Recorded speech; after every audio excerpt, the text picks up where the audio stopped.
परीक्षित जी को। तक्षक नाग जो है जीवित होकर के 7वें दिन परीक्षित जी को डसेगा। ये श्राप दिया श्रृंगी ऋषि ने। जब श्रृंगी ऋषि को श्राप लग गया, उधर पता चल गया श्रृंगी ऋषि के पिताजी को कि हमारे पुत्र ने परीक्षित महाराज जी को श्राप दे दिया है। अपने पास में बुलाया, जवाब दिया, बेटा ऐसा क्यों किया? बोले तुम तो कुछ बोल नहीं पाए, हमने श्राप दे दिया क्योंकि तुम्हारा अनादर किया है, तुम्हारा अपमान किया है, इसलिए हमने उन्हें श्राप दे दिया। लोमड़ ऋषि महाराज कहने लगे, बेटा श्रृंगी ऋषि, ये तो हो जाए तो अपना ये श्राप वापस कर लो, हो जाए तो अपना श्राप वापस कर लो। परीक्षित की कोई गलती नहीं है। परीक्षित के सर पे जो कलयुग बैठा हुआ था, उस कलयुग ने बुद्धि को भ्रष्ट कर दिया, इसलिए ये हमारा थोड़ा अपमान परीक्षित जी के द्वारा हो गया। परीक्षित बहुत अच्छा राजा है, प्रजा को पुत्र के समान समझता है, वो भला हमारा अपमान क्यों करेगा? श्रृंगी ऋषि कहने लगे, पिताजी दिया हुआ श्राप, बंदूक से निकली हुई गोली कभी वापस नहीं होती है। श्राप हो गया तो हो गया, कोई उपाय हो सकता है। बोले बेटा कौन सा उपाय हो जाएगा? बोले कोई उपाय है, ऐसी भक्ति करें वो जिससे हो सकता है मृत्यु बच जाए। जवाब दिया तो उन्हें सूचना तो पहुंचा, बेटा उन्हें सूचित करा दो इस बात को कि तुम्हें श्राप लग गया है। तो श्रृंगी ऋषि ने अवगत कराया कि तुम्हें श्राप लग गया है, तुम कोई उपाय कर लो। तो परीक्षित जी उपाय करने के लिए अब आगे जाएंगे। अब आओ इधर देखते हैं, श्रोता का तो जन्म हो गया, अब वक्ता का जन्म कैसे होता है। एक बार ब्रह्मा पुत्र देव ऋषि नारद ब्रह्मलोक में बैठे हुए हैं। थोड़ा शोर कम करेंगे। ब्रह्मा पुत्र देव ऋषि नारद ब्रह्मलोक में बैठे और एक बात विचार में लाए कि काफी दिन हो गए हमने कहीं झगड़ा नहीं करवा पाया, और नारद का ये काम था, जिस घर में घुस जाते थे तो झगड़ा हो जाता था। नारद ने सोचा हमने काफी दिन हो गए किसी से झगड़ा भी नहीं हुआ, आज हम भोले बाबा के घर में झगड़ा कराएंगे। देवर्षि नारद ब्रह्मलोक से और चले कैलाश पर्वत पर। कैलाश पर्वत पे आए, पार्वती को देखा तो दूर से ही नारद ने मैया पार्वती के सामने खड़े हो गए और मैया को नमन किया। पास में पहुंचे तो चरणों का स्पर्श भी कर लिया। जवाब दिया, मैया हाँ ये हमें बताओ आज भोले बाबा कहाँ है? भोले बाबा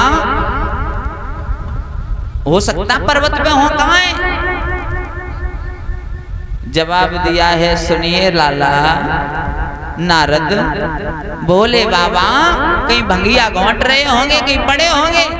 अबे तो हमारे कुटिया पे नहीं है, हो सकता है कहीं घूम रहे हो। समझ गए, मौका अच्छा है। अब पार्वती को हम ब्रह्म में डाल के चले जाएंगे, अंत में शाम को झगड़ा हो जाएगा, हमें आनंद आएगा। देवर्षि नारद ने कही, क्यों मैया? मैया पार्वती ये हमें बताओ, तुमसे भोले बाबा प्रेम करते हैं या नहीं करते? सो ये आगे बढ़ के पार्वती ने 2 गुलचा लगाए दे। जवाब दो, नारद कैसी बातें करते हो तुम? अरे हर पति अपने पत्नी से प्रेम करता है तो उतना प्रेम हमसे भी मेरे भोले बाबा करते हैं।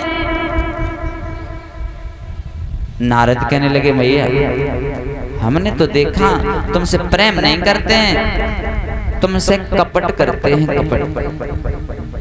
पार्वती दूर हो गई, बोली नारद कैसी बातें कर रहे हो?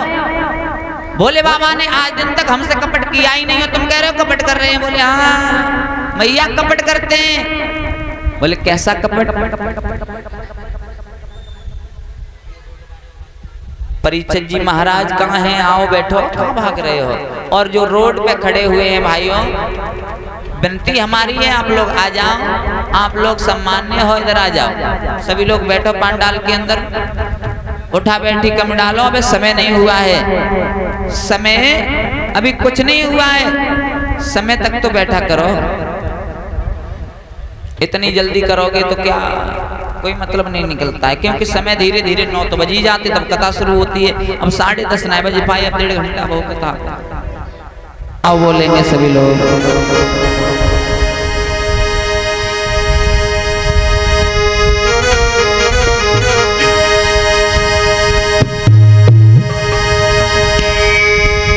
कि मोहन तेरी ऊंची अटरिया,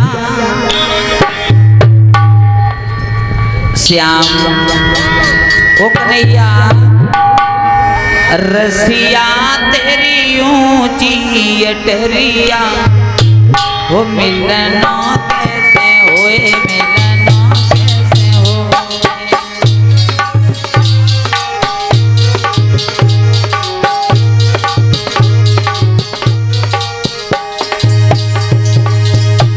ओ कन्हैया रसिया तेरी ऊंची अटरिया, मिलना कैसे होए, मिलना कैसे होए।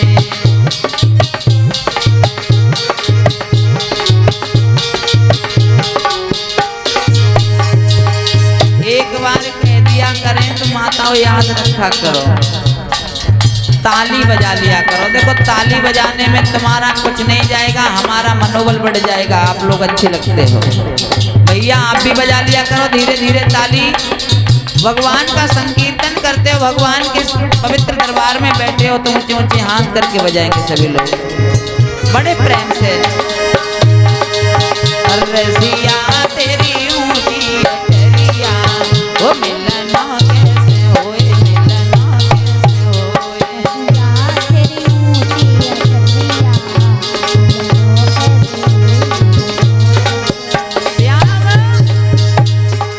जैसे तैसे सखी मिलना भयो, जैसे अरे जैसे तैसे सखी मिलना भयो।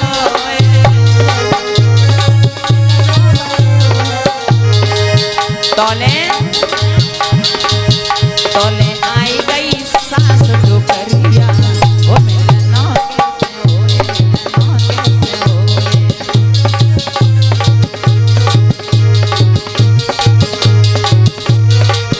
बड़ी मेहनत करके मिलन हुआ था श्याम तुमसे, लेकिन क्या करे, तोले आई गई घरे डोकरिया, मिलना कैसे होए।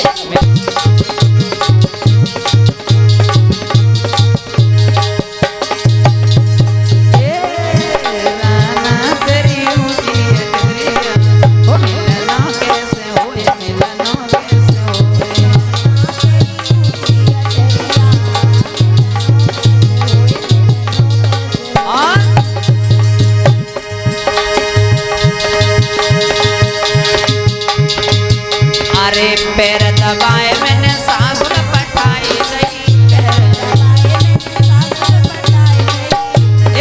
पैर दबाए दैया सासुर सोवाए दैया।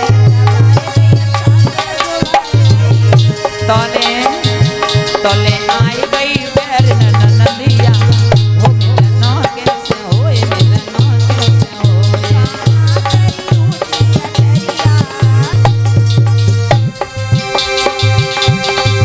रसिया तेरी ऊंची अटरिया, मिलना कैसे होए, मिलना कैसे होए।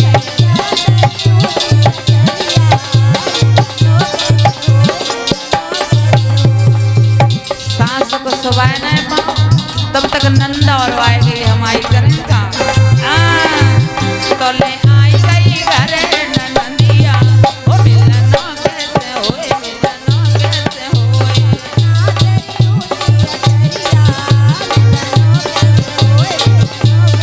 और लाला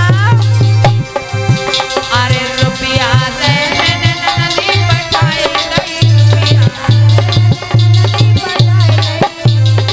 रुपया दे मैंने ननदी पटाई गई।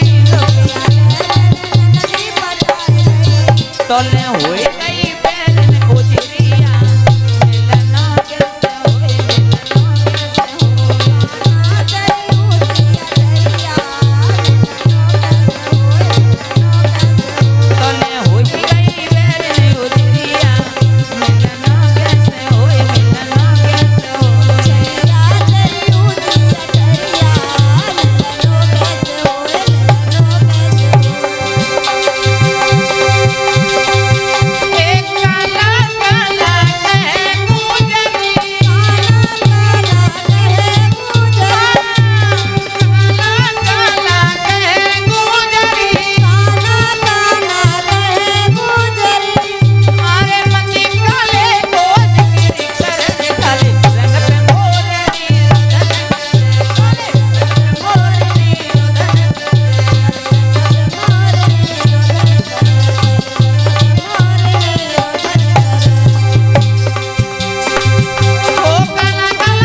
इधर नारद जो आए, जवाब दिया मैया कितना प्रेम करते हैं भोले बाबा तुमसे। तो मैया ने कही लला नारद जितना प्रेम करते हैं जितना हर स्त्री से हर प्राणी करता है। बोले मैया तुमसे कपट कर रहे हैं। बोले कैसा कपट? बोले मैया इतना भारी कपट कि कुछ बातें ऐसी हैं भोले बाबा ने तुम्हें बताई तक ना है। पार्वती कहने लगी क्यों पागल बना रहे हो नारद? बोले बाबा हमसे कोई बात भी नहीं छुपाते हो, तुम कह रहे हो हमें कोई बात नहीं बताई। बोले हाँ शांत रहो थोड़ी शांति बना के रखो।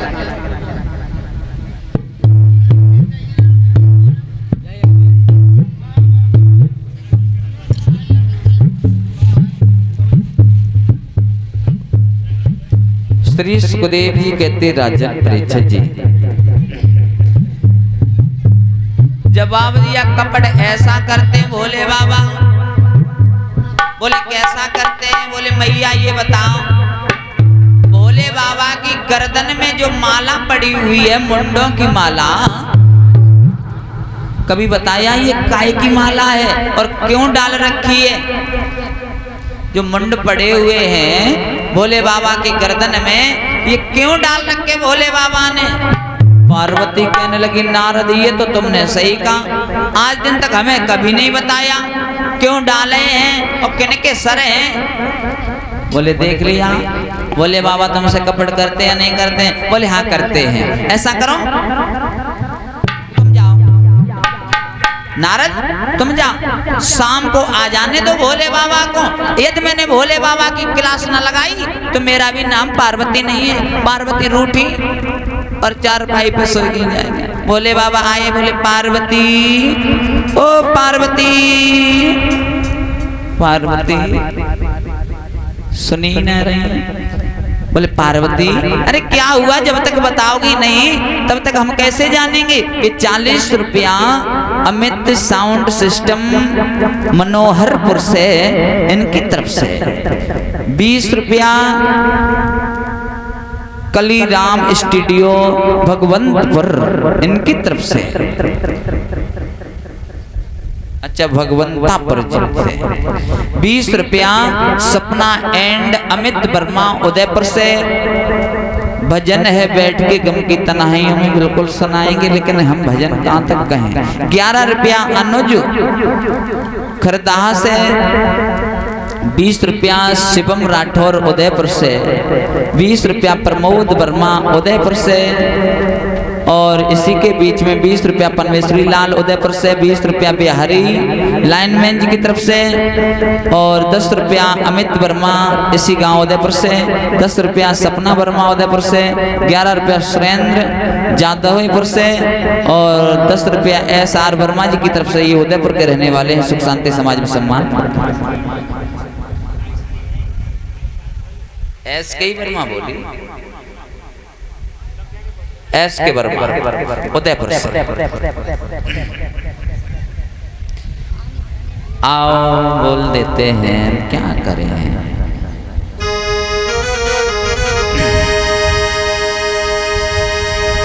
जिस समय भगवान कन्हैया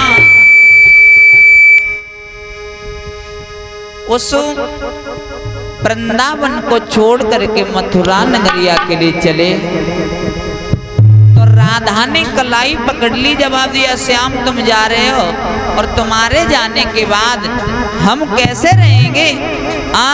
कैसे रहेंगे तुम्हारे जाने के बाद? कन्हैया बैठी के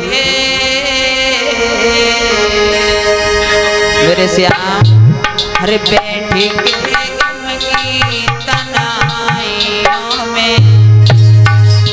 और तेरे बारे में सोचा करेंगे।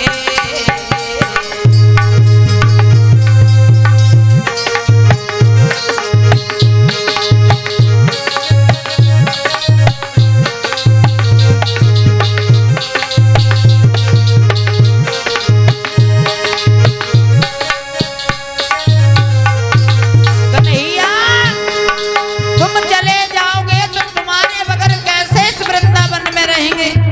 एक पल भी तुम्हें अपने नेत्रों से ओझल होना नहीं देखती हूँ और तुम चले जाओगे कैसे रह पाएंगे।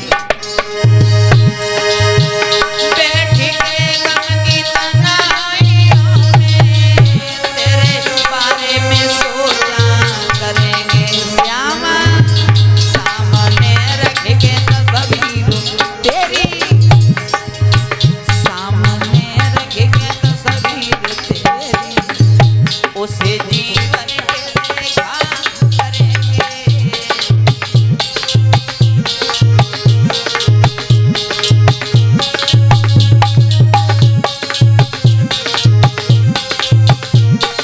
तुम्हारे जाने के बाद तुम्हारी तस्वीर को देख लिया करेंगे, कन्हैया जाओ चले जाओ, सामने रख के तस्वीर तेरी, उसे जी भर के देखा